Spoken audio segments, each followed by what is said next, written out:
नमस्कार. अष्टम स्थानातील केतू जर मेष, वृषभ, मिथुन आणि वृश्चिक राशीत असेल तर चांगली फळं देतो. जर मेष, कर्क, सिंह, कन्या, वृश्चिक, मकर आणि कुंभ राशीत असेल तर अनुवांशिक व वडिलोपार्जित इस्टेट मिळण्याचे चांगले योग असतात. हा असा शुभ केतू दीर्घायुष्य बनवतो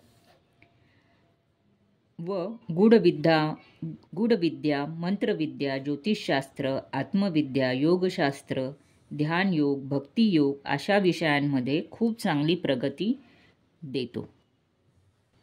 पण हा जर केतू दूषित असेल किंवा अशुभ असेल तर यांना अल्पायू करतो.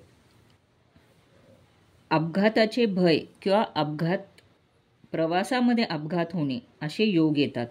उष्णतेचा विकार असणे व हिंस्त्र प्राणी किंवा विषारी प्राण्यांपासून भय दर्शवतो.